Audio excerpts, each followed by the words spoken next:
ஹல்லேலூயா. ஷாலோம் லாக்கம் பேஷம் யெஷுவா மஷியக் பென் எலோஹிம் ஹயீம். ஜீவனுள்ள தேவனுடைய குமாரனாகிய இயேசு கிறிஸ்துவின் நாமத்தினாலே உங்களுக்கு சமாதானம் உண்டாவதாக என்று வாழ்த்துகிறேன். இன்றைக்கு நாம் பார்க்கிறதான செய்தி செயல்படும் கிறிஸ்தவம் என்கிறதான தலைப்பில் நாம் பார்க்கிறோம். இந்த உலகத்தில் நிறைய மதங்கள் இருக்குது. அதில் விசேஷமாக சில மதங்கள் கூடுதலாக ஜனங்களை கொண்டதான மதங்கள் இருக்கிறது. அவைகள் எல்லாமே ஆங்கிலத்தில் இசம் என்கிறதான வார்த்தையில் முடியும். ஹிந்துயிசம், சைனிசம், இந்த மாதிரி இசம் என்கிறதான வார்த்தையில் முடியும். ஆனால் கிறிஸ்தவம், கிறிஸ்டியானிட்டி என்கிற வார்த்தையில் அது மேலோங்கி நிற்கிறது. கிறிஸ்தவம் உலக அளவில் அதிக மக்களை உள்ளடக்கியதான ஒரு மார்க்கம். அது மதம் அல்ல, மார்க்கம். இயேசு சொன்னார், நானே வழியும் சத்தியமும் ஜீவனுமாயிருக்கிறேன். அவர் ஒரு மதத்தை உருவாக்கும்படியாக வந்தவர் அல்ல. ஜூடாயிசம், யூத மதத்தை அதை புதுப்பித்து அதை கிறிஸ்தவம் என்கிறதான ஒரு பெரிய மூலப்பொருளுக்குள் கொண்டு வர அவர் பிறந்தார்.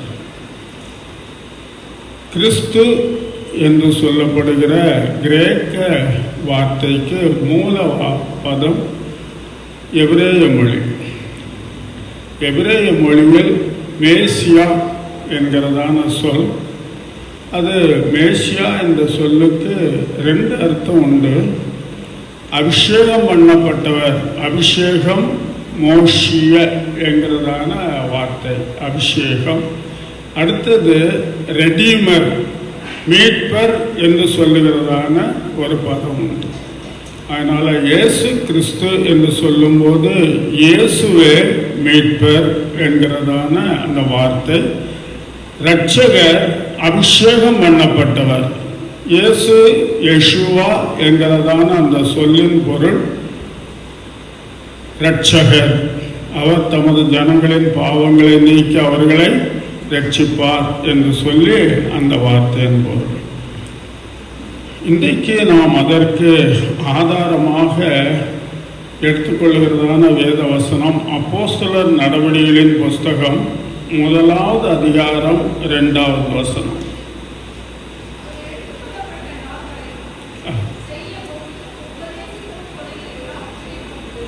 அவர் செய்யவும் சொல்லவும்.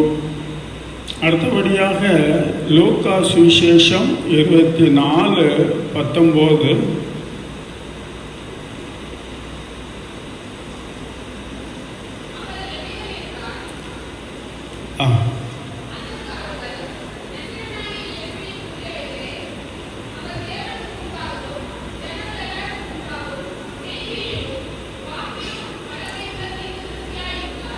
செய்கையிலும் வார்த்தையிலும் வல்லமை உள்ளவராய் இருந்தார். நசரேயனாகிய இயேசு அவர் உயிர்த்தெழுந்த பிறகு அவரை தரிசித்த 2 பேர் அவரை குறித்து பேசிக்கொண்டு போகும்போது அவர்தான் இயேசு என்று அறியாத நிலைமையில் எம்மாவூருக்கு போனாங்க. போகும்போது கவலையோட வருத்தத்தோடு பேசிக்கொண்டு போகும்போது இயேசு அவர்களுக்கு நடுவாக வந்து என்ன பேசிட்டு போறீங்க அப்படின்னு சொல்லி கேட்கும்போது நடந்த சம்பவத்தை சொல்றாங்க. செய்கையிலும் வாக்கிலும். இத லூக்கா எழுதும்போது முதலாவது இயேசுவை செய்கை வார்த்தையிலும் அவர் வல்லமையுள்ள தீர்க்கதரிசியாக இருந்தார். லூக்கா சுவிசேஷத்தை எழுதினது லூக்கா, இந்த அப்போஸ்தலர்களின் புஸ்தகத்தை எழுதினதும் லூக்கா. அவர் ஒரு கிரேக்கன். ஆகவே இது எபிரேய மொழியில் எழுதப்பட்டதாக இருக்க முடியாது, கிரேக்க மொழியில் எழுதப்பட்டதாக இருக்கும். சரி, எந்த மொழியில் எழுதப்பட்டாலும் வேத வசனம்தான். கர்த்தருடைய பரிசுத்த நாமத்திற்கு மகிமை உண்டாவதாக. இன்றைக்கு நாம் பார்க்கிறது செயல்படுத்தும், செய்து சொல்லும் கிறிஸ்தவம். இயேசு முன் அறிவிக்கப்பட்டார். ஆதியாகமம் 3:15 நாம பார்க்கிறோம். தேவனாகிய கர்த்தர் முதலாவது கொடுத்ததான தீர்க்க தரிசனம் வாக்குத்தத்தம். பிசாசு நேரத்தில் அவர் சொல்லும்போது, உன் வித்துக்கும் ஸ்திரீயின் வித்துக்கும் பகை உண்டாக்குவேன், அவர் உன் தலையை நசுக்குவார், நீ அவர் குதிங்காலை நசுக்குவாய் என்றார். அதுதான் முதல் தீர்க்க தரிசனம், முதல் வாக்கு தத்தம். இன்றைக்கு ஆராதனை நடத்தினான சகோதரர் திரும்ப திரும்ப சொன்னதான காரியம் வாக்கு தத்தம் நிறைவேறும் காலம். வாக்கு தத்தத்தை நிறைவேற்றுகிறதான தேவன் நம்முடைய ஆண்டவர் இயேசு கிறிஸ்து. அவர் உயிர்த்தெழுந்த பிறகு கல்லறையின் இடத்துல போய் அவரை தேடி சரீரத்தை பார்க்க போனாங்க. ஆனா அங்க ஒரு தூதன், நீங்க யார தேடுறீங்க? உயிர் உள்ளவரை மருத்துவர் இடத்துல தேட வந்திருக்கிறீங்க, அவர் இங்கே இல்லை, தாம் சொன்னபடி உயிர் தெழுந்தார். அல்லேலூயா. ஒரு கம்யூனிஸ்ட்வாதி பெரிய கூட்டத்தில் தன்னுடைய கட்சியை பற்றி அதிகமாக பேசினார். பேசிட்டு கிறிஸ்தவர்களை குத்தணுங்கிறதுக்காக அவர் சொன்னதான வார்த்தை, ஆங்கிலத்தில் அந்த உரை, you Christian have faith and empty tongue. கிறிஸ்தவர்களாகிய நீங்கள் உங்களுடைய நம்பிக்கையை எங்க வச்சிருக்கிறீங்க? ஒரு காலி கல்லறையின் இடத்துல வச்சிருக்கிறீங்க. அல்லேலூயா சொல்லுவோமா? அல்லேலூயா சொல்லாம. என்னுடைய நம்பிக்கை அந்த காலி கல்லறை தான். அவர் கல்லறையில இல்லை, எங்க இருக்கிறார்? என்னுடைய உள்ள அறையில் இருக்கிறார். கல் அறையில் இல்லை என் இயேசு, என் உள்ள அறையில் இருக்கிறார் என் இயேசு. அல்லேலூயா. அவர் உயிர் தெழுந்ததினால் கல்லறை காலியா இருக்குது, அதுதான் என்னுடைய நம்பிக்கை. அவர் என்னுடைய உள்ள அறையில் இருக்கிறார். இங்க இருந்து நம்மை அவருடைய வார்த்தையின்படி கிரியை செய்ய வைக்கிறார். அல்லேலூயா. நாம் கிரியை செய்யும்படியாக அழைக்கப்பட்டிருக்கிறோம். வெறும் வார்த்தையில அல்ல. மற்ற மதங்களுக்கும் கிறிஸ்தவத்துக்கும் உள்ள பெரிய வித்தியாசம், நாம் கிரியையில் அதை காண்பிக்கிறவர்கள். இயேசு சொன்னார், உன்னை ஒரு கன்னத்தில் அறிந்தா மறு கன்னத்தையும் திருப்பி கொடு. அதுதான் நமக்கு ஆண்டவர் சொல்லிக் கொடுத்தான வார்த்தை. உன்னை போல் பிறனை நேசி. அதான் சபாநாயகர் 3 வசனங்களை சொன்னதுல அந்த வார்த்தை, உன்னை போல் பிறனை நேசி என்று ஆண்டவர் சொல்லிக் கொடுத்தார். முதலாவது ஆண்டவராகிய இயேசுவை, தேவனாகிய கர்த்தரை நேசிக்க வேண்டும். இரண்டாவது நாமே நேசிக்கணும். எல்லாரும் நம்ம நேசிக்கிறோம் இல்லையா? எல்லாரும் நம்ம நேசிக்கிறோமா இல்லையா? ஆமாவா இல்லையா? ஆமாம். நாம் நம்ம நேசிக்கிறோம், அதே போல் மற்றவர்களையும் நேசிக்கணும் என்கிறதான ஆண்டவர் சொன்னதான வார்த்தை. அதுக்கு இன்றைக்கான பாடம் அதுதான். இயேசு சீஷர்களோடு பேசும்போது அருமையான வார்த்தைகளை சொன்னார். மத்தேயு சுவிசேஷம் 17வது அதிகாரம் 24லிருந்து 27வது வசனம் வரைக்கும் உள்ளதான வசனத்தை வாசித்தோன்னு சொன்னால், நாம் நம்ம நேசிக்கிறது போல மற்றவர்களை நேசிக்கிறோமா என்பதை நினைவுபடுத்துகிற, நம்மை பரிசோதித்து பார்க்கக்கூடியதான வார்த்தைகள் அங்கே உள்ளது. அவர்கள் கப்பர்நகூமில் வந்தபோது வரிப்பணம் வாங்குகிறவர்கள் பேதுருவினிடத்தில் வந்து, உங்கள் போதகர் வரிப்பணம் செலுத்துகிறதில்லையா என்று கேட்டார்கள். செலுத்துகிறார் என்றான். அவன் வீட்டிற்குள் வந்தபோது அவன் பேசுகிறதற்கு முன்னமே இயேசு அவனை நோக்கி, சீமோனே, உனக்கு எப்படி தோன்றுகிறது? பூமியின் ராஜாக்கள் தீர்வையும் வரியையும் தங்கள் பிள்ளைகளிடத்திலோ அந்நியரிடத்திலோ யாரிடத்தில் வாங்குகிறார்கள் என்று கேட்டார். அதற்கு பேதுரு, அந்நியரிடத்தில் வாங்குகிறார்கள் என்றார். இயேசு அவனை நோக்கி, அப்படியானால் பிள்ளைகள் அதை செலுத்த வேண்டுவதில்லையே? ஆகிலும் நாம் அவர்களுக்கு இடரலாயிராதபடிக்கு நீ கடலுக்கு போய், இப்போ சொல்லக்கூடிய வார்த்தைகளை நீங்க எண்ணிக்கிடுங்க, எத்தனை காரியங்களை அந்த வசனத்துல சொல்றாரு அப்படின்னு சொல்லி. நீ முதலாவது,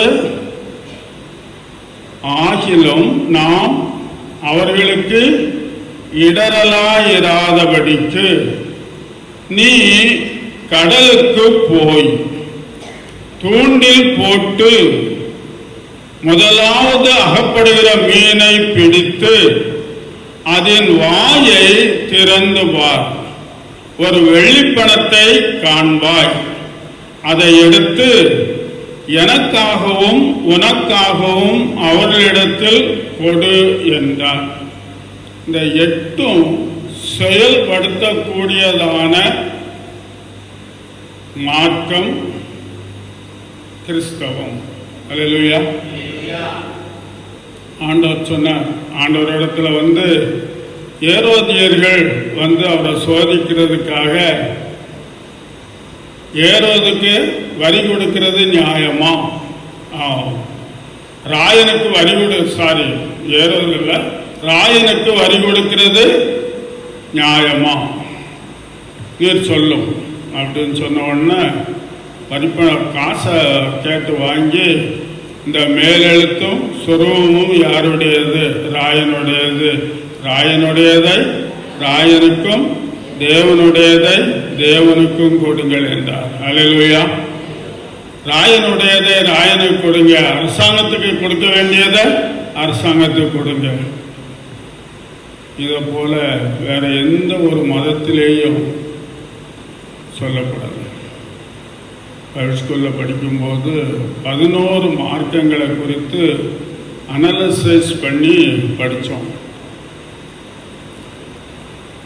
வேதத்தில் உள்ள வாக்கியங்கள் அனைத்திலும் செயல்படுத்தக்கூடியதான வார்த்தைகள். வேத வாக்கியங்கள் ஒன்றும் செயல்படுத்த முடியாத வாக்கியங்கள் ஒன்றுமே கிடையாது. ஆனால் தான் யோவான் அப்போஸ்தலன் தன்னுடைய நிருபத்தில் எழுதும்போது, நாம் அவருடைய கற்பனைகளை கைக்கொள்வதே அவரிடத்தில் அன்பு கூறுவதாம். அவருடைய கற்பனைகள்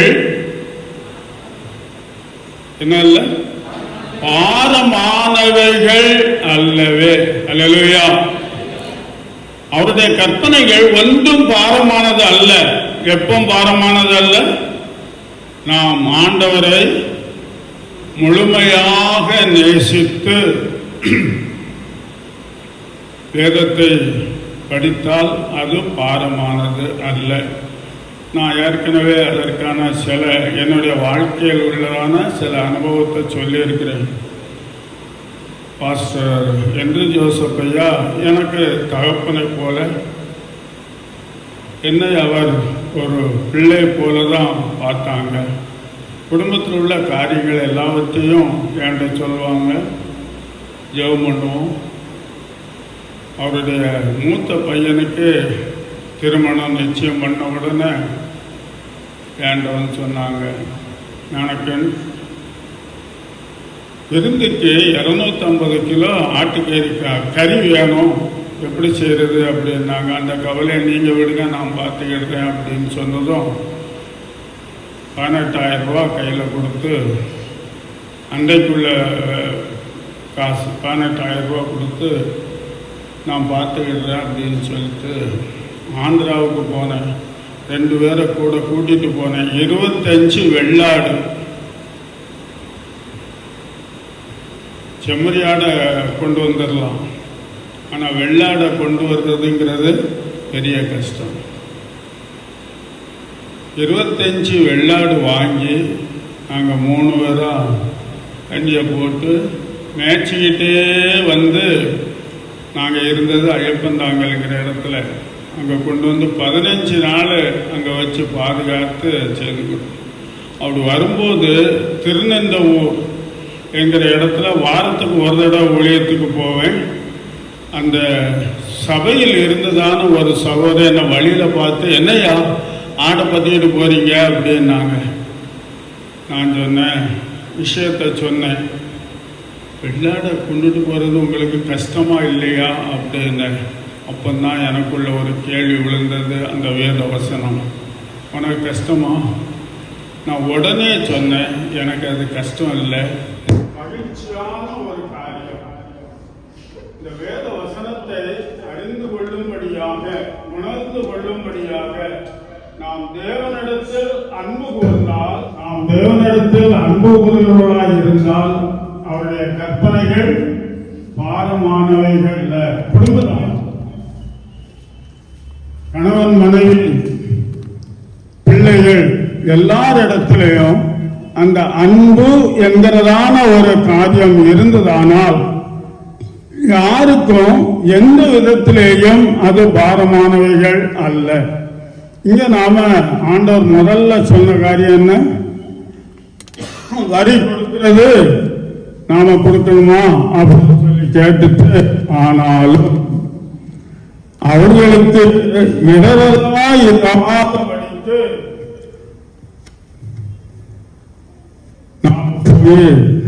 அதை கொடுக்கணும் அப்படின்னு சொல்றாரு. பேதனோட சொல்றாரு, நீ என்ன செய்ய, கடலுக்கு போ. ஆபிரகாமை அழைக்கும் போது ஆண்டவர் சொன்னார், நீ உன் தேசத்தையும் உன் இனத்தையும் உன் தகப்பனையும் எல்லாவற்றையும் விட்டுட்டு புறப்பட்டு நான் உனக்கு காண்பிக்கும் தேசத்துக்கு போ. இந்த வசனத்தையும் இந்த காரியங்களையும் நாம மத்திய சுவிசேஷம் 28வது அதிகாரத்தில் 19வது வசனத்தையும் நாம் இணைச்சு படிக்கும்போது அநேக காரியங்கள் ரெண்டும் ஒற்றுமையாக வாழ்கிறதை காண முடியும். மத்திய சுவிசேஷம் 28, 19, 20 நீங்கள் புறப்பட்டு போய் சகல ஜாதிகளையும் சிக்ஷையாக்கி பிதா குமாரன் பரிசுத்தாவி நாமத்தினாலே அவர்களுக்கு ஞான ஸ்நானம் கொடுத்து நான் உங்களுக்கு கட்டளையிட்ட யாவையும் அவர்கள் கைக்கொள்ளும்படி அவர்களுக்கு உபதேசம் பண்ணுங்கள். அப்புறமா சொல்லுது, உபதேசம் பண்ணுங்கள், நான் இதோ உலகத்தின் முடிவு சகல நாட்களிலும் இருக்கிறேன் என்று சொல்லியிருக்கிறது. நீங்க நம்ம மத்திய சுவிசேஷம் 16, 17 படிச்சதையும் இதையும் ஒப்பிட்டு படிக்கும் போது ஆகையால் நீங்க என்ன செய்ய வேண்டாம்? யாருக்கும் இடரலாக இருக்க வேண்டாம். இடரலாக இராதபடிக்கு இத 18வது அதிகாரத்துல இந்த இடரல்களை குறித்து சில காரியங்களை சொல்றார்.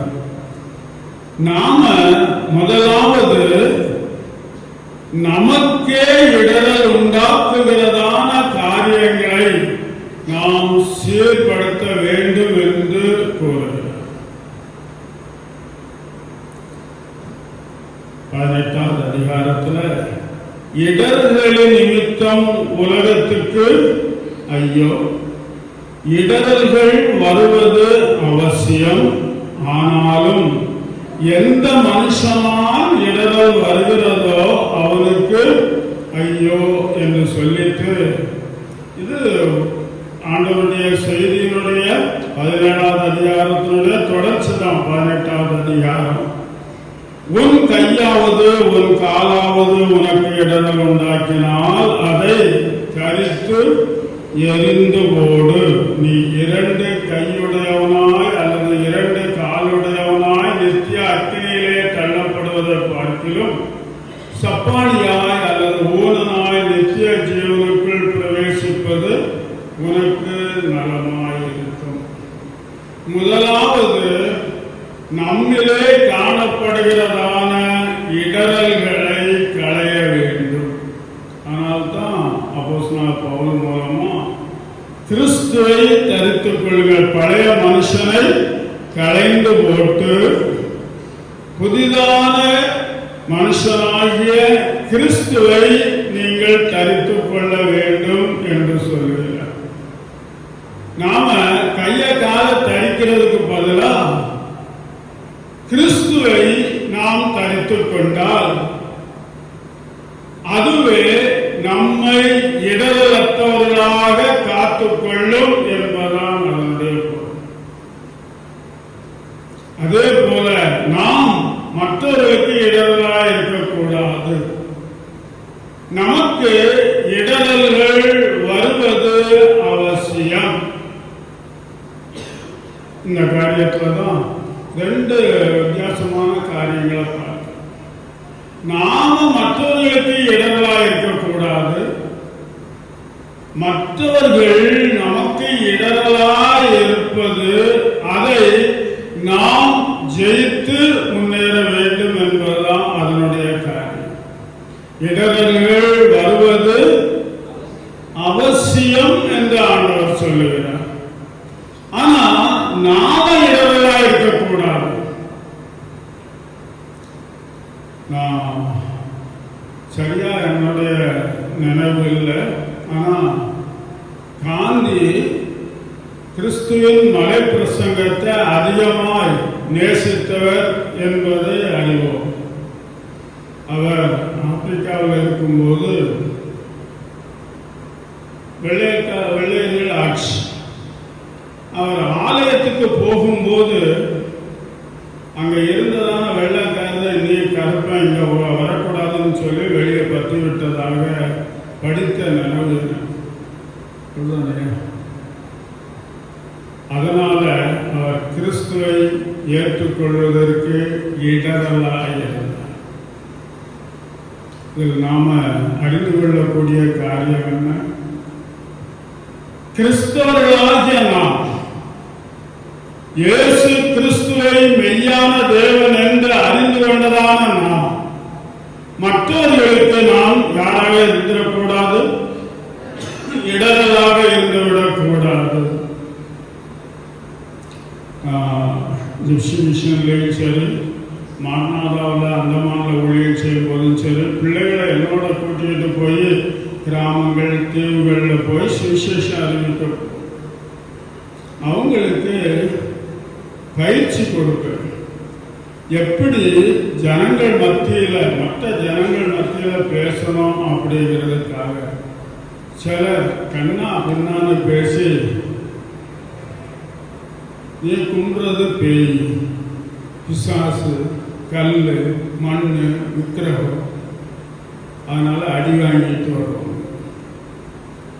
நான் ஆண்டவருக்காக அடி வாங்கினேன், உத வாங்கினேன் அப்படின்னு சொல்லி.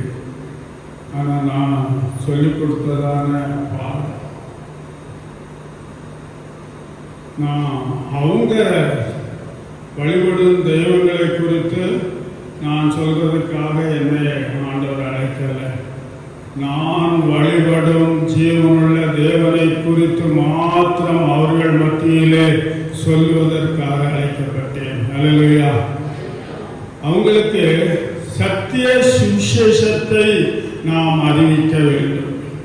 பேதுருகிட்ட சொல்றார், நாம் இடராயிராதபடிக்கு நீ கடலுக்கு போ. இந்த கடல் எதற்கு சமானம்?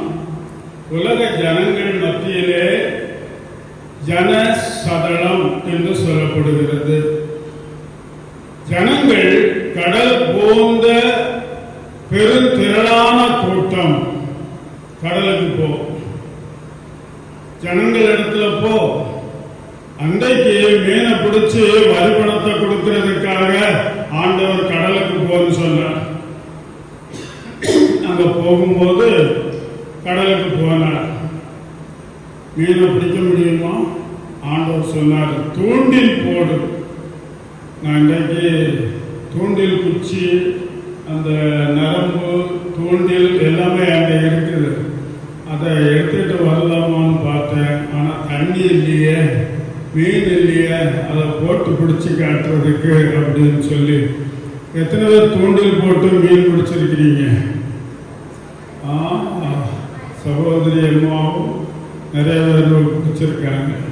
அந்த தூண்டில்ல எத்தனை காரியங்கள் இருக்குது?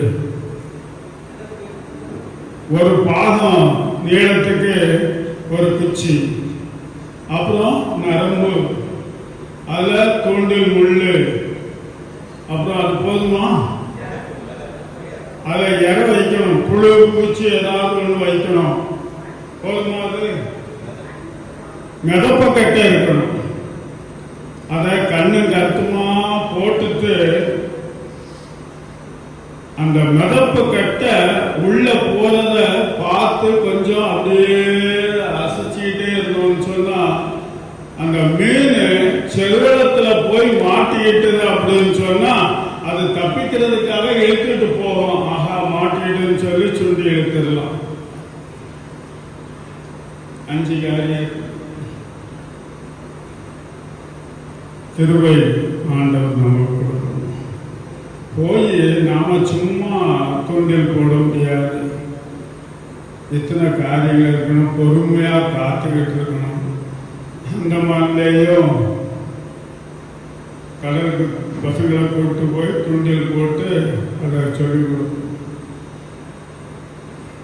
என்னுடைய ஊழியத்தின் அனுபவத்தில் உள்ளதான காரியங்களை சொல்லுவேன். முதலாவது ஏதாவது ஒரு கிராமத்துக்கு போகும்போது அங்கே உள்ள தலைவரை பார்த்து பேசிட்டு அதுக்கப்புறம் ஊழியத்துக்கு போவோம். சிறு பிள்ளைகள் மத்தியில் தான் நான் கூடுதலாக ஊழியத்தை ஆரம்பித்தது. அதை ஆரம்பித்து இப்போ அந்த இடங்களில் சபைகளை கட்டுகிறதற்கு ஆண்டவர் உதவி செய்தார். அவங்களுக்கு என்ன காரியங்களை சொல்ல வேண்டும், வேதத்திலிருந்து ஆண்டவர் கற்றுக் கொடுத்ததான நல்ல உதாரணங்களை அவர்களுக்கு சொல்லி கடைசியா அந்த கிராமத்தில் உள்ள ஜனங்களுக்காக ஜெபித்து அவர்களை ஆசீர்வதித்து பிள்ளைகளுக்கு நல்ல புத்திமதிகளை சொல்லி அனுப்பும் போது நடந்த சம்பவத்தை உங்களோட சொல்றேன். முதல்ல ஒரு சிலர் ஏயா வாரம் வந்து இந்த மாதிரி பண்றீங்க அப்படின்னு சொல்லி சொன்னவங்க கடைசியில் நான் ஒரு வாரம் மற்ற இடங்களுக்கு ஊழியத்துக்கு போயிட்டா ஏயா போன வாரம் வரலன்னு கேட்டாங்க. நான் வேற எந்த மதத்தை குறித்தும் அவங்களோட பிள்ளைகளோட பேசுனதில்லை. அதை பெரியவங்க சுத்தியும் நின்று கேட்பாங்க. அதான் தூண்டில் போடுறது. கேட்டுட்டு ஒரு 2 வருஷம் கழிச்சு அங்க ஒரு சபை கட்டுகிறதற்கு ஆண்டவர் உதவி செய்தார். எந்த ஒரு தம்பி இங்க வந்து நீங்க செய்யறத ஒரு பிரயோஜனம் கிடையாது, யாரும் வரமாட்டாங்க அப்படின்னு சொல்லி அந்த தம்பியினுடைய தங்கச்சி முதலாவது ஞானஸ்நானம் எடுத்து, அதுக்கப்புறம் சிலர் ஞானஸ்நானம் எடுத்து அங்க பெரிய சமுத்திரம் என்கிற இடத்துல மணப்பாறை பக்கத்துல ஜிப்சி அங்க நடத்தும் போது அடுத்த ஒரு கிராமத்துல அவங்க வந்து கேட்டாங்க, அவங்களுக்கு மட்டும்தானா சொல்லுவீங்க, எங்களுக்கு பிள்ளைகளுக்கு வந்து சொல்லுங்க அப்படின்னு சொல்லி கூப்பிட்டாங்க. அங்கே சொல்லி திரும்ப 2 இடத்துல இருந்து வாரம் வந்து சொல்லுங்க அப்படின்னு சொல்லி அங்க அருமையான சபை கட்டுகிறதுக்கு உதவி செய்தார். எதிர்த்த சிலர் முதலாவது ஆண்டவருக்குள்ள வந்தாங்க. நாம யார் இடத்துலையும் போய் தெய்வம் கல்லு மண் அவங்களுக்கு தெரியும், அதை பற்றி நாம சொல்ல வேண்டியதில்லை. பவுல் சொல்றாரு, சிலுவையில் அறையப்பட்ட இயேசு கிறிஸ்துவை நான் பிரசங்கிக்கிறேன். இயேசு எனக்காக, உனக்காக, நமக்காக பாடுகளை அனுபவித்து மறித்து பாவ மன்னிப்பை கொடுத்தார் என்று சொல்லி அனுபவத்தோட சொல்றேன். பாம்பேல 81 அக்டோபர்ல 10 நாள் ரயில்வே ஸ்டேஷன்ல தங்கி அங்க ரயில்வே எல்லா இடங்களும் சுற்றி பார்த்து ஊழியம் செய்து, அப்போ விக்டோரியா டெர்மினஸ் அதான் பாம்பேல உள்ள முக்கியமான ரயில்வே ஸ்டேஷன். அதுக்கு முன்னால் உள்ள ஒரு பார்க்கில் ஜிப்சி ஜனங்கள் அங்கே உட்காந்து வியாபாரம் பண்ணுவாங்க. ஒரு தம்பி கொம்பு, மாட்டு கொம்பு சீவி அதில் வியாபாரம் பண்ணிட்டு இருந்தாங்க. அவங்க பக்கத்தில் போய் உட்காந்து அவங்களோட மெதுவாக நீங்கள் யார், என்ன, யாரு, எப்படி சுகம், உங்களுடைய வருமானம் எப்படி, உங்களுடைய பிழைப்பு எப்படின்னு சொல்லி இதுதான் தூண்டியல். 10 நாள் அந்த எங்களோடு பேசும்போது கடைசி நாள் சாயங்காலம் மறுநாள் நான் காலையில் ட்ரெயினில் புறப்படணும். அவங்களோட உட்கார்ந்து பேசிட்டு 10 நாளைக்குள்ள சகல செய்தியும் அவங்களுக்கு முன்னால் வச்சுட்டேன். இயேசுவின் வருகை மட்டுமான செய்தியை சொல்லிட்டு கடைசியாக நான் ஜெபம் பண்ணுவோம்னு சொன்ன உடனே ஜெபம் பண்ணி முடிச்சுட்டு அந்த ஒரு தம்பி சொன்னாங்க, நீ சொன்ன அந்த இயேசு வரும்போது நான் உன்னை சந்திப்பேன்னு சொன்னேன். அல்லேலூயா. நான் சொன்னேன், மீண்டும் நாம சந்திக்க ஆண்டவருக்கு சித்தமானால் சந்திப்போம், அப்படி இல்லைன்னா ஆண்டவருடைய வருகையில் சந்திக்க விரும்புகிறேன்னு சொன்ன உடனே அந்த தம்பி சொன்னாப்புல, ஆண்டவருடைய வருகையில நான் உன்னை சந்திப்பேன்னு சொல்லி இன்றைக்கும் அந்த சகோதரனுக்காக ஜெபம் பண்றேன். அதே போல நடந்ததான காரியங்கள் உண்டு. கல்லுப்பட்டியில் அதே போல ஒரு ஜிப்சி சகோதரனுக்கு தூண்டில் போடுறது என்பது கஷ்டமான காரியம் அல்ல. அது முறையா அதை செய்தோம்னா மீனை பிடிச்சி என்ன செய்ய சொல்றாரு, வாயை திறந்து வா, அங்க ஒரு வெள்ளி பணத்தை காண்பாய். நாம இந்த வெள்ளி பணம் என்று சொல்லுகிறது மீட்பின் கிரயம். நாம யாத்திரா புஸ்தகத்தில், நியாயப்பிரமாண புஸ்தகத்தில் ஆண்டவர் இஸ்ரவேல் ஜனங்களுக்கு சொல்லும் போது, உங்களுடைய ஜனத்தொகையை நீங்க எண்ணும் போது 20 வயதுக்கு மேற்பட்டவங்க அரை சேக்கல் வெள்ளி பணத்தை கொடுக்கணும். தரித்திரன் அதுக்கு குறைவா கொடுக்க கூடாது, ஐஸ்வர்யவான் அதற்கு கூடுதலா கொடுக்க கூடாது. அரை சேக்கல் வெள்ளி கொடுக்கணும், மீட்பின் பொருள். எனக்கு இதை படிக்கும்போது அந்த மீன் ஒரு வெள்ளி பணத்தை வாய்க்குள்ள வச்சிருக்கு, இந்த தூண்டில மாட்டிச்சது. அவர் பேதுரு யாரு? மீன் பிடிக்கிறவர் தானே, வலை போட்டு மீன் பிடிக்கிறவர். வலை போட்டாலும் தூண்டிலே மீன் பிடிப்பாங்க. நான் கடற்கரை பக்கத்துல 2-3 கிலோமீட்டர் தூரத்துல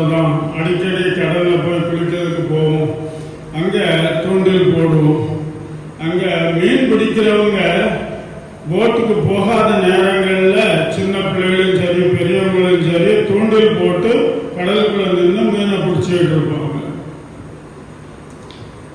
இந்த பேதுரு மீன் பிடித்த சகோதரன், அவருடைய சகோதரன் யோவான், யாக்கோபு 4 பேரும் மீன் பிடித்தவங்க.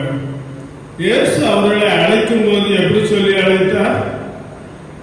என் பின்னே வாருங்கள், உங்களை மனுஷரை பிடிக்கிறவர்கள் ஆக்குவேன். அல்லேலூயா. மீன் பிடிச்சவங்களை ஆண்டவருக்கு யாராக மாற்றி இருக்கிறார்? மனுஷரை பிடிக்கிறவர்களாக மாற்றினார். பேதுருவுடைய முதல் பிரசங்கத்துல எத்தனை மீனை பிடிச்சாரு? 3000 பேரை பிடித்தார். அல்லேலூயா. ஆண்டவருடைய வார்த்தை அங்கே நிறைவேறியது. 3000 பேர். எதன்படி? ஆண்டவருடைய சொல்லின்படி அவர் செய்தபடியினார். அங்க மீனை பிடிச்சு வாயை திறந்த பாரு ஒரு வெள்ளி பணம் இருக்கும். ஆனா என்னுடைய சொந்த கருத்து என்னன்னு சொன்னா, முதலாவது பிடிக்கிற மீன் அப்படின்னு சொல்ற, முதலாவது அகப்படும் அந்த வெள்ளி பணம் உள்ள இருக்குது. இந்த தூண்டில் அந்த பணத்துல தான் மாட்டி இருக்கும்னு நினைக்கிறேன். காரணம், அதனுடைய செவளத்துல மாட்டி இருந்ததுன்னா கஷ்டப்பட்டிருக்கும். ஆனா ஏற்கனவே ஒரு வெள்ளி பணத்தை விழுங்கி இருக்குது, அதுல மாட்டிட்டு வந்திருக்கலாம். இது என்னுடைய கருத்து. அதை துன்பப்படுத்துறதுக்கு இல்லாம ஆண்டவர் செய்தார். மீட்பின் கிரயமாக கொடுக்கப்பட்டதான வெள்ளி பணம். அந்த மீனை பேதுரு எங்கேயும் கொண்டு போயிருக்க மாட்டாரு. திரும்பியும் அவருக்கு வேண்டியது எதுதான்? வரி கொடுக்கிறதுக்கான ஒரு வெள்ளி பணம். அதுதான் கிடைச்சத. நீ கடல்ல போய் ஆனந்தமா இரு அப்படின்னு சொல்லி விட்டுருக்கலாம். ஏன்னா அவர் கொண்டு போய் கொடுக்க போயிட்டாரு. அந்த மீனை கொண்டு போய் ஒன்றும் சேர்க்க மாட்டாருங்க. சரி, இங்க இது என்னுடைய சொந்த கருத்து. தூண்டில் போட்டு பிடிச்ச அந்த மீனுக்கு கிரயம், அது வாயில இருந்ததான வெள்ளிப்பணம் தான் அதற்கு கிரயம் ஆச்சுது. ஆகையினால அதுக்கு என்னது கிடைச்சது? விடுதலை கிடைத்திருக்கும் என்று நம்புகிறேன். சரி, இந்த வெள்ளிப்பணத்தை வாயை திறந்து பார். ஒரு வெள்ளிப்பணத்தை காணும். அதை எடுத்து எனக்காகவும் உனக்காகவும் வரி கேட்டாங்க இல்லையா, அவங்களிடத்துல கொடு. உனக்கு கிடைச்சத நீ உனக்காக வைத்துக் கொள்ள வேண்டாம். ராயனுடையதை ராயனுக்கு கொடுத்து, தேவனுடையதை தேவனுக்கு கொடு. அதான் இங்க மத்தேயு சுவிசேஷத்தில் சொல்லப்பட்டதான காரியத்தோட இதை நாம இப்போ ஒப்பிட்டு பார்க்கும்போது 28வது அதிகாரத்துல அவர் சொல்கிறார், ஆகையால் நீங்கள் புறப்பட்டு போய் சகல ஜாதிகளையும் சீஷராக்கி தூண்டில் போடுங்க. அவங்க சுக செய்தியை விசாரிங்க. முதல்ல சால்வேஷன் ஆர்மியினுடைய ஒரு கோட்பாடு என்னன்னு சொன்னா, சோப் சூப் சால்வேஷன்.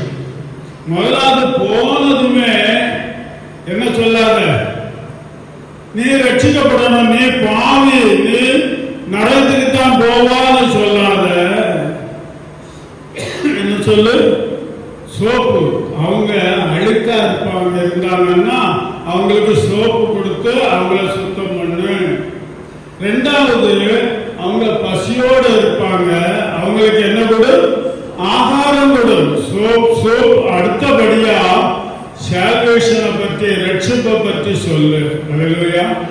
அந்த வார்த்தை எனக்கு ரொம்ப பிடிச்ச, சோப் சால்வேஷன் அப்படிங்கிறது. இங்க இயேசு சொல்றாரு, 18வது வசனத்தில், அப்பொழுது இயேசு சமீபத்தில் வந்து அவர்களை நோக்கி, வானத்திலும் பூமியிலும் சகல அதிகாரமும் எனக்கு கொடுக்கப்பட்டிருக்கிறது. அல்லேலூயா. இயேசு தனக்கு கொடுக்கப்பட்டதான அதிகாரத்தை சீஷர்களுக்கு கொடுத்தார். போய் நீங்கள் வியாதியுள்ளவர்களை குணமாக்குங்கள், குஷ்டரோகிகளை சுத்தமாக்குங்கள், பிசாசுகளை துரத்துங்கள், சுவிசேஷத்தை அறிவியுங்கள். அல்லேலூயா. இதுதான் தூண்டில் போடுறது. நாம போனதுமே, ஊருக்குள்ள போனதும் வீட்டுக்குள்ள போனதும் ஆண்டவர் என்ன சொல்லி கொடுத்தாரு? பாவி மனம் திருப்புன்னு சொல்லாது, முதல்ல போய் என்ன செய்ய, இந்த வீட்டுக்கு சமாதானம் என்று சொல். ஒரு ஊருக்குள்ள போனா அந்த ஊருக்கு சமாதானத்தை சொல்லு. ஒரு வீட்டுக்கு போனா சமாதானத்தை சொல்லு. ஒருவரை சந்தித்தால் உங்களுக்கு சமாதானம் உண்டாக்கிறது என்று சொல்லு. எபிரேய மொழியில யாரையாவது ஒவ்வொருவர் பார்க்கும் போதும் ஷாலோம் அப்படின்னு தான் முதல்ல சொல்லுவோம். இயேசு உயிர்த்தெழுந்த பிறகு சீஷர்கள் யூதர்களுக்கு பயந்து அறைய பூட்டிக்கிட்டு உள்ள உட்கார்ந்து இருந்தாங்க. இயேசு உள்ள போய் சொன்னது என்ன? ஷாலோம் லாக்கம், உங்களுக்கு சமாதானம் உண்டாக கிடவது என்றுதான் சொன்னார். அவங்க பயந்தாங்க, என்ன அப்படின்னு சொல்லி. ஆனா பயப்படாத, அல்தீரா ஷாலோம் லாக்கம் அப்படின்னு சமாதானத்தை சொல்லுங்க. சமாதான காரணர் இயேசு. அந்த காரியங்களை சொல்லி, அதுதான் சரியான தூண்டல். போய் நீ பாவி, நீ குணப்படு, இல்லைன்னா நரகத்துக்கு போன்னு சொல்றத பார்க்கலாம் உங்களுக்கு சமாதானம் உண்டாகும். இயேசு நமக்கு சமாதானத்தை தருகிறார். ஜிப்சி ஜனங்கள் கண்ணா பண்ணான்னு பேசிடுவாங்க, போய் விட்டாச்சுன்னு சொன்னோம். ஆனால் ஊழியக்காரர்கள் அவங்கள கூட்டிகிட்டு போய் நான் செய்தி கொடுத்து ஊருக்காரங்க எல்லாருக்காகவும் ஜெபம் பண்ணி இந்த மாதிரி செய்யுங்க அப்படின்னு சொல்லி ட்ரைனிங் கொடுத்தேன். அதன் மூலமா அநேக இடங்கள்ல சபைகள் நிறுவப்பட்டது. கர்த்தருடைய பரிசுத்த நாமத்திற்கு மகிமை உண்டாவதாக. ஜாதிகளையும் சீஷராக்கி பிதா குமாரன் பரிசுத்தாவின் நாமத்தினாலே அவர்களுக்கு ஞான ஸ்நானம் கொடுத்து, நான் உங்களுக்கு கட்டளையிட்ட யாவையும் அவர்கள் கைக்கொள்ளும்படி அவர்களுக்கு உபதேசம் பண்ணுங்கள். இதோ உலகத்தின் முடிவு பரியந்தம் சகல நாட்களிலும் நான் உங்களுடனே கூட இருக்கிறேன் என்று சொன்னார். நம்மோடு ஆண்டவர் இருக்கிறார். இந்த செய்தியே தேவன் நம்மோடு இருக்கிறார். இயேசுவுக்கு நிறைய பேர் இருக்குது. அது ஒரு பேர் என்னது? மத்தேயு சுவிசேஷம் 1வது அதிகாரத்தில் சொல்றது, இயேசு என்பதற்கு ரட்சகர் என்ற அர்த்தம்.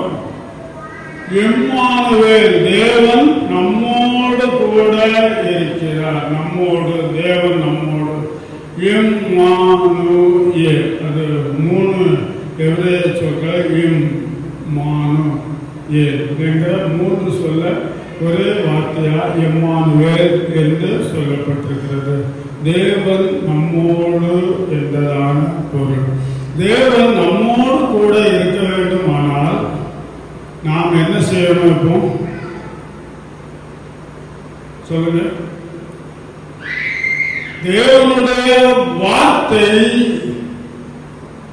அதை கை கொள்ள வேண்டும். கிரியையில் நாம் அதை காண்பிக்க வேண்டும். கிரியையில் காண்பித்து அதை நாம் மற்றவர்களுக்கு சொல்ல வேண்டும். அதைத்தான் இயேசு செய்தார்.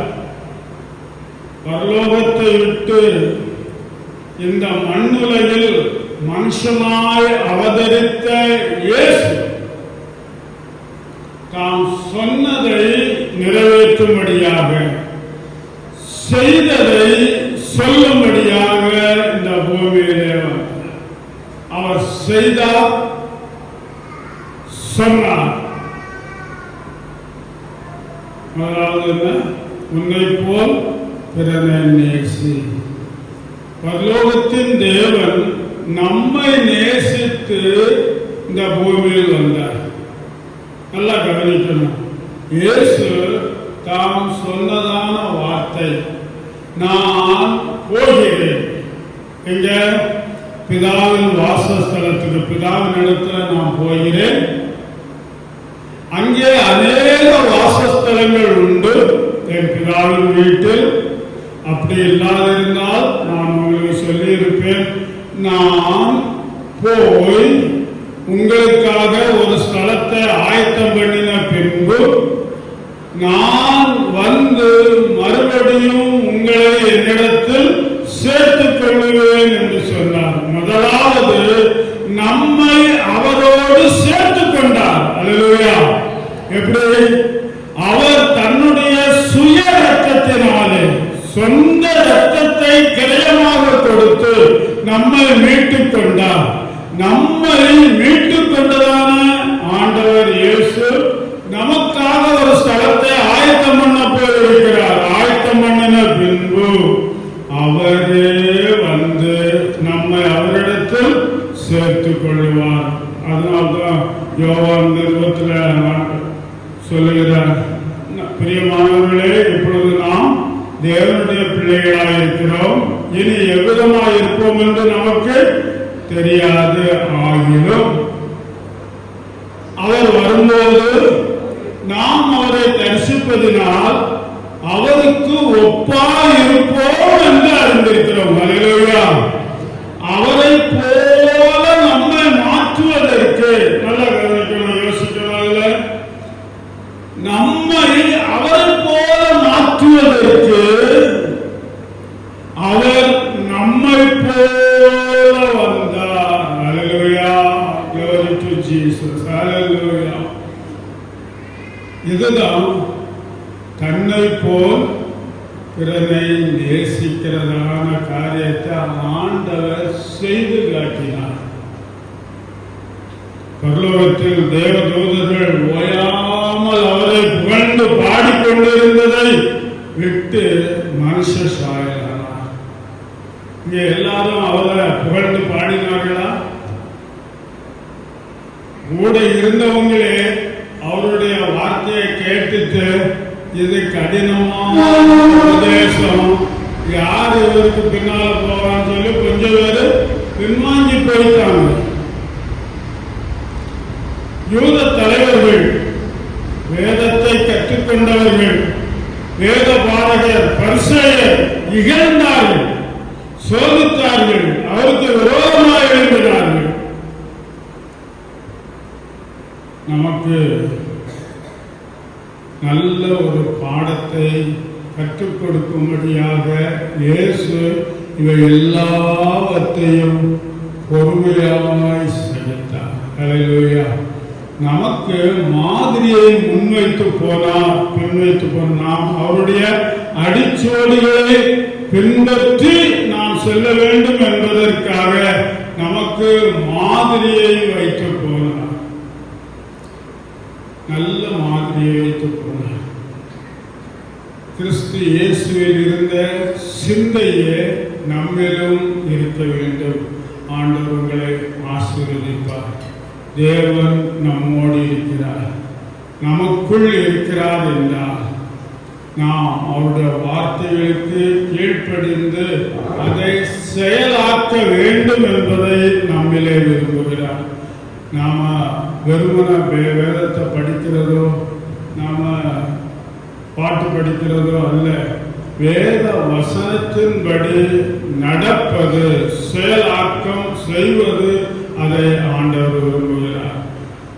தேவனுடைய ராஜ்யம் பேச்சிலே அல்ல, பலத்திலே இருக்கிறது. நாம் கிறிஸ்துவுக்குள் பலப்பட்டு அவருடைய கிரியையை செய்யும்படியாக நம்மை வைத்திருக்கிறார். ஆண்டவர் உங்களை ஆசீர்வதிப்பாராக. ஆமென். அல்லேலூயா.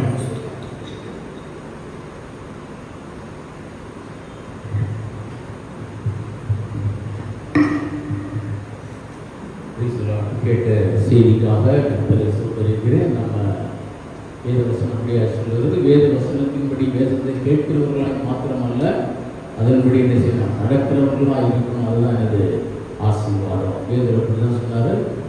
ஆழத்தில் தள்ளி ஆழத்தில் தள்ளி கொண்டு போன அந்த வார்த்தையை கேட்டது மாத்திரமல்ல, அதன்படி செய்ததுனால தான் அவர் என்ன செய்தார், வலை கிழியத்தக்க மீன்களை பிடித்தார். நல்ல வார்த்தைகளுக்காக கர்த்தரை ஸ்தோத்திரம் பண்ணுவோம். கூட பரிசுத்த ஆவியானவர் எப்படி அடுத்தவங்களுக்கு ஊழியமாக சுவிசேஷம் அறிவிக்கிறதுங்கிறதையும் நமக்கு கற்றுக் கொடுத்தார். அதை ஒருவேளை சிலருக்கு பிரயோஜனமாக இருக்கும் என்று ஆவியானவர் இருக்கிறார். வார்த்தைகளை கொடுத்து ஐயாவுக்காக நம்ம தொடர்ந்து ஜெபம் பண்ணுவோம். கரங்களை தட்டி அவர்கள் உற்சாகமாக முடிந்தவுடன் அந்தந்த குழுக்கள் நடைபெறும். ஒருவேளை மே மாதங்கிறக்காண்டி மீட்டிங் தான் இது பண்ணி இருக்கிறோம். வாலிப பிள்ளைகள் இந்த இடத்துல கொடுங்க, சகோதரர்கள் ஆண்கள் கொஞ்சம் சீக்கிரமாக வந்து இடத்துல கொடுங்க. வாலிப பையன் சிறந்த பெண்கள் இந்த கூட்டங்கள் தொடர்ந்து நடக்கும். கருத்தாமே ஆசீர்வதிப்பாராக. நமக்கு அப்படி சொன்னார், நீங்கள் கேட்டதன்படி அல்ல அதன்படி செய்கிறவர்களாக இருக்கிறன்னு சொன்ன தேவன் எப்படியாக இருக்கிறார்? சாலமோன் சொல்லுகிறார், என் தந்தைக்கு வாக்கு கொடுத்ததை தேவன் என்ன செய்தார், நிறைவேற்றினார். ஆண்டவரும் நமக்கு சொல்லிட்டு அப்படி போகிறவர் அல்ல, என்ன வாக்கு கொடுத்தாலும் அந்த வாக்கு என்ன செய்கிறவராக இருக்கிறார், நிறைவேற்றுகிறவராக இருக்கிறார், நமக்கு முன்மாதிரியாக இருக்கிறார். உங்களுக்கு என்ன வாக்கு கொடுத்தாரோ அதை தேவன் என்ன செய்வார், நிறைவேற்றுவார். உங்களுக்கு சொன்ன காரியத்தை நீங்கள் செய்ய அவர் எதிர்பார்க்கிறார். கர்த்தர் ஆசீர்வதிப்பாராக. எல்லாரும் தலைப்பாக்கி தேவன்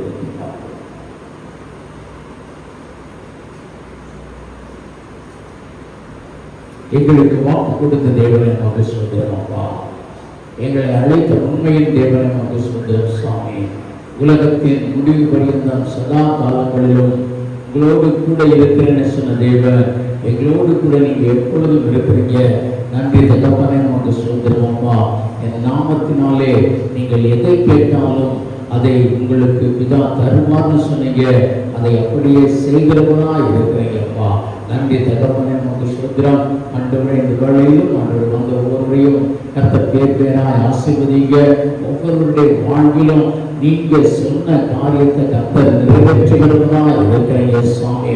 ஆண்டவருடைய வார்த்தையின்படி சொல்லுகிற தேவர் அதை செய்கிறவனா இருக்கிறேன். எங்கள் ஜெபத்தை கேட்டு எங்களுக்கு செய்கிறவனா இருக்கிறேன். எங்கள் விசுவாசத்தை அறிந்து நீங்க அப்படியே செய்கிறவனா இருக்கிறீங்க. அந்த ஒவ்வொருவருக்கும் அப்படியான நன்மைகள் உண்டாக கர்த்தர் இயேசு உதவி செய்க சுவாமி. ஆண்டவருடைய நாமத்தை அறிந்த இவர்களுக்கு ஆண்டவருடைய தேவனின் பரிகாரியா இருங்க. தேவன் கூட இருந்து நடத்துங்க. தேவன் கூட இருந்து ஆசீர்வதிங்க சுவாமி. நன்றி தகப்பனே, நமக்கு சுதந்திரம். வியாதி அவருடைய சகோதர குடும்பங்களை ஆசீர்வதிங்க. வியாதி பலவீனங்களை ஆண்டவர் அற்புதமாய் கர்த்தர் மாற்றி அறிவிப்பா. ஒரு அற்புத சுகம் பலவீனமான உடைய பிள்ளைகளுக்கு உண்டாக்கும்படியாய் இயேசு கிறிஸ்துவின் நாமத்திலே ஜெபிக்கிறோம். சோர்வுகள் நீங்கி ஆண்டவர் உற்சாக ஆவியவர்களை தாங்கும்படியாய் அனுகூலம் செய்யுங்கள். நன்றி தகப்பனே, நமக்கு சுதந்திரமா அதிசயங்களை செய்கிற தேவர் எங்களோடு கூட இருக்கிறீங்க, எங்கள் அருகில் இருக்கிறீங்க. நன்றி தகப்பனே, நமக்கு சுதந்திரம். விடுவிக்கிற தேவன் எங்கள் கூட இருக்கிறீங்க சுவாமி. ஆண்டவர் அப்படியாய் தீர்க்கதரிசி சொல்லி இருக்கிறார், யாக்கோபின் கரங்களை பிடித்து அவரிடத்தில் சொன்னீங்க, நீ பயப்படாதே, நான் உனக்கு துணை நிற்கிறேன்னு சொல்லி வந்த ஒவ்வொருவருக்கும் கர்த்தர் துணை நிற்கிறதற்காக ஸ்தோத்திரிக்கிறோம் அப்பா. துணை நின்று நடத்துவதற்காக நன்றி, துணை நின்று ஆசீர்வதிப்பதற்காக நன்றி, துணை நின்று ஜெயம் கொடுக்கிறதற்காக நன்றி. அவருடைய கையின் பிரயாசங்களை ஆசீர்வதிங்க. ஆண்டவர் வியாதி பலவீனங்களை அகற்றுங்க. ஆண்டவர் இந்த ஒருவருடைய வாழ்விலும் படிப்பு ஆசீர்வதிங்க. படிக்கத்தக்க ஞானம், கிருபை, ஆரோக்கியம், பாதுகாப்பு இவைகளை தாங்க சுவாமி. நன்றி தகப்பனை, ஒவ்வொரு பிள்ளைகளையும் கர்த்தர் பேர் பேராய் நடத்துங்க. அந்த ஒருவரையும் செட்டை முறையை மறைத்து பாதுகாத்து பராமரித்து ஆசீர்வதித்து மகிழப்படும்படியாய் இயேசு கிறிஸ்துவின் நாமத்திலே ஜெபிக்கிறோம் நல்லதாவே. என் ஆத்மாவே கர்த்தரை ஸ்தோத்திரி, என் முழு உள்ளமே பரிசுத்த நாமத்தை ஸ்தோத்திரி. என் ஆத்மாவே கர்த்தரை ஸ்தோத்திரி, கர்த்தர் செய்த சகல காரியம் பண்ணுவாதே. ஆமென். நம்முடைய கர்த்தராகிய இயேசு கிறிஸ்துவின் கிருபையும் பிதாவாகிய தேவனுடைய அன்பும் பரிசுத்த ஆவியின் அன்பின் ஐக்கியம், சந்தோஷம், சமாதானமும் நம்ம நேரோடு கூட இன்னும் இன்னும் சதா காலம் தயாரிப்பதாக. ஆமென். அல்லேலூயா, அல்லேலூயா, அல்லேலூயா.